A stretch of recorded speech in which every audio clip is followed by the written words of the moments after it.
చేయాలి అని అంటే అట్లాంటి సందర్భాలు తెలంగాణ అంటే అంత చులకన భావం ఏహ్య భావం తెలంగాణలో ఉండే శాసనసభ్యులకు ఒకనొకరు కొంత మనసులో ఉన్నా ఏం చేయగలుగుతాం మనం ఏం చేయలేం కదా.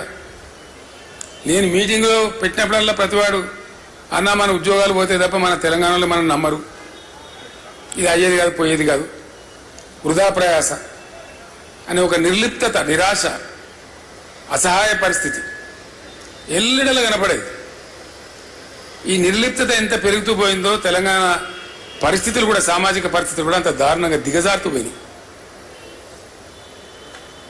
బతుకమ్మ అని ఒక సినిమా తీద్దామని మనం ప్రయత్నం చేసినాం. నేనంతా రాసిపెట్టింటే కథ, కానీ మన తెలంగాణలో దుర్మార్గులు ఎక్కువ కదా. వాడు దండన పోయి రిజిస్ట్రేషన్ చేసి వాడు మొదలుపెట్టింది దుకాణం. వాడు ఏం తీయలేదు, సన్నాసాలు ఏం లేదు. యాక్చువల్లీ పోతుగల్ అని ఒక ఊరు ఉంటుందండి. ఆ పోతుగల్ ఊరు పక్కనే ఇంకో ఊరు ఉంటుంది. ఆ ఊరికి మా అక్కనిచ్చినాం. గూడూరు అనే ఊరు ఉంటుంది. మా సిస్టర్ని ఇచ్చినాం. మా ఊర్లో పాఠశాల లేకుండే. ఎంత గొప్పగా ఉండే తెలంగాణ అంటే, నేను ప్రైమరీ స్కూల్ చదువుకున్న టైంలో మా ఊళ్ళో సర్కారు స్కూలే లేదు. నన్ను మా నాయన ఊరికి పంపించింది. అక్కడ కూడా భట్రాజు బల్లే చదువుకున్నాను నేను. తవ్వలు, మానకలు, అడ్డలు, ఈసాలు, పరకలు, బొట్లు, నా చదువు అక్కడి నుంచి ప్రారంభమైంది. పెద్ద బాల శిక్ష బాబత్ చదువు. అక్కడ అప్పర్ మానేరు నుంచి వచ్చే కెనాల్ ఏదైతే ఉంటుందో దాన్ని నేను ఈత కొట్టేది. నేను స్వయంగా దాన్ని ఈత కొట్టేది నా దోతులతో కలిసి. ఆ పోతుగల్ అనే ఊర్లో చూస్తుండగానే బ్రహ్మాండంగా అద్భుతమైనటువంటి రైస్ మిల్స్ వచ్చినాయి. చాలా ఒకరికి పోటీ ఒకరు దాదాపు ఒక 15-20 రైస్ మిల్స్ వచ్చినాయి పెద్దవి. అది ఇంచుమించు ఒక వ్యాపార కేంద్రంగా, ఒక వడ్ల కొనుగోలు కేంద్రంగా మారింది. నా కళ్ళ ముందర నేను సాక్షి ఉంది. ఎట్టెట్ల తెలంగాణలో పరిస్థితులు దిగజారుతున్నాయో, ఒక్కటంటే ఒకటి కూడా లేకుండా ఆ రైస్ మిల్ అన్ని మాయమైపోయినాయి. గొప్ప సీన్ ఉండే బతుకమ్మ సినిమా కోసం. ఏ విధంగా పరిస్థితి దిగజారింది తెలంగాణలో అనేదానికి, అప్పర్ మానేరు కాలువ పారినప్పుడు ఎట్లా పెరిగింది, ఆ కాలువ బంద్ అవుతా ఉంటే ఎండిపోతా ఉంటే ఎట్లా పోయింది తెలంగాణ అనే దానికి సజీవ సాక్ష్యంగా అది నా కళ్ళ ముందు నేను సాక్షిగా ఉన్నటువంటి ఘట్టం. ఇట్లా అనేక చోట్ల ఇక చెప్పుకుంటూ పోతే రేపు గీయాల దాకా చెప్పిన ఉడవది. అందరు బాధితులే. బంజారాహిల్స్లో అప్పుడు మన కార్యాలయం ఉండే. కూర్చొని ఉన్నాం మధ్యాహ్నం పూట. మహబూబ్నగర్ జిల్లా నుంచి ఒక 30-40 మంది రైతులు వచ్చారు. వాళ్ళు లోపలికి చెప్పాను, సార్ మహబూబ్నగర్ జిల్లా వాళ్ళు వచ్చి కలుస్తారట. సరే రమ్మని హాల్లోకి పోయి, నేను హాల్లోకి పోయి మంది ఎక్కున్నాను. వాళ్ళని పిలుచుకొని ఛాయ్కి దాకా కూర్చొని ఏం సంగతి అంతా బాగున్నారా అంటే, ఇక ఏం బాగున్నాం సార్, బతకలేక హైదరాబాద్కి వచ్చినాం. ఏం చేస్తారు హైదరాబాద్లో? ఛాయ్ అడ్డకూలి సరిగా ఏ పని దొరుకుతా పని, ఈ పని ఏం లేదు, అడ్డా మీద పోయి కూర్చుంటాము, ఏది దొరుకుతుంది అని వాళ్ళు ఏం చెప్పారు. ఈయననే మా భూస్వామి సార్, ఈయననే మా రెడ్డి, ఆ జిల్లాలో మాట్లాడతారు అట్లా. ఈయననే మా రెడ్డి సార్, మా గీన భూములు మేము పనిచేసేది, ఈయనకు 60 ఎకరాల భూమి ఉంది, బతకలేక ఈయన కూడా మాతో వచ్చిందని చెప్పి. మరి ఏం చేస్తున్నా, ఆయన కూడా కూలి పని చేస్తుంటే, లేసారిగా మా పటేలని మేము ఇచ్చేందుకు మొకద్దామని పెట్టుకున్నాము. మాకు ఇచ్చే కూలీ లెక్కలు అతను పెద్ద మనిషిలాగా పెట్టుకున్నాము.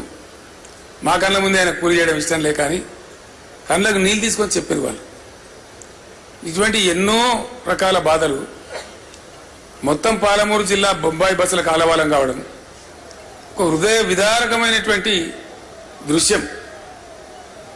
కానీ దురదృష్టం ఏంటంటే, ఆనాడు ఉన్నటువంటి తెలంగాణలో ఉన్నటువంటి కాంగ్రెస్ నాయకులు కానీ, టీడీపీ నాయకులు కానీ కేవలం రాజకీయాలు, వాళ్ళ పదవులు, వాళ్ళ కోసం చూసుకున్నారు తప్ప ఒక్కడు కూడా గట్టిగా స్పందించి తెలంగాణ కోసం మాట్లాడాలి. కనీసం వాళ్ళ జిల్లాకు జరిగే నమ్మలేరు. మీకు కూడా చాలా మందికి తెలియదు ఈ విషయం. ఇక్కడ జలసాధన మనం ఎప్పుడూ చేసినాం, మీరు మర్చిపోయారు. బచావత్ ట్రిబ్యునల్ అని ఒక ట్రిబ్యునల్ ఉంటుంది. 1974లో వాళ్ళు 2 నదుల నీళ్లు కేటాయించినారు. గోదావరి, కృష్ణా నది నీళ్లు కేటాయించేటప్పుడు ఆయన కామెంట్ రాసిండు ఆ బచావత్ జడ్జి గారు. బచావత్ అంటే ఆయన సుప్రీంకోర్టు రిటైర్డ్ జడ్జి, న్యాయమైన మనిషి. ఆ రోజుల్లో చాలా న్యాయమైన మనుషులు ఉంటుంది. ఆయన ఏం రాసిందంటే, ఈ తెలంగాణ ప్రాంతం ఇంకో రాష్ట్రంలో కలవకపోతే బాగా అభివృద్ధి చెందేది, కనీసం మీ ప్రాంతానికి నీళ్ళు ఇవ్వమని వాడు దరఖాస్తు పెట్టాడు కూడా దిక్కులేడా, అడిగేటోడే లేడు అని మేము చూడలేక మాకు చూడబుద్ధి అయితే లేదు. ఈ పరిస్థితి చూస్తుంటే బాధ అవుతున్నది. ఈ కరువు జిల్లా ఇది కరువు ఎక్కున్నది కాబట్టి ఈ మహబూబ్ నగర్ జిల్లాకు ఒక 17 టీఎంసీలు కేటాయిస్తున్నాము.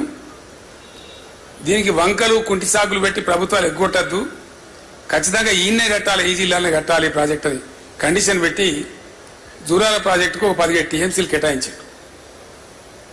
దాన్ని ముట్టినోడు లేడు, పట్టినోడు లేడు, అడిగినోడు కూడా లేడు. ఇక తెలంగాణలో ముఖ్యమంత్రులు కానీయగానే పోదురు. అయితే 6 నెలలకే దుకాణం పెట్టి ఏడాదికి దించేసాడు. దానికి పివి సార్లు కూడా అట్లే దించేసారు, అందరిని దించేశారు. ఆయనోళ్ళే ముగ్గురు, చెన్నారెడ్డి, అంజయ్య, పివి నరసింహారావు గారు, వాళ్ళని కూడా బతకనీయలే, ఏదో సాకు పెట్ట దించేయాలి. చివరికి అంజయ్య గారు ముఖ్యమంత్రి అయిన టైంలో ఆయనకు మనసులో ఉన్న ప్రేమకమాన పోయి అందరికి అధికారులకు చెప్పి జూరాలకు ఫౌండేషన్ వేసిండు ఆయన. ఇక తర్వాత కట్టిండ్రు. కడితే ఏమైందంటే అది సీ అండ్ ఎంజాయ్ అంతే, నీళ్ళు వస్తాయి పోతాయి. కర్ణాటకది కొంత భూమి మునిగింది, వాటి నిండా నింపునాయి నీళ్లు. ఇక కాలువ దవ్వరు, నీళ్లు వారాయి, ఏం లేదు. గులాబీ జెండా ఎగిరేదాకా కూడా జూరాల పరిస్థితి అదే, అట్లే ఉండే.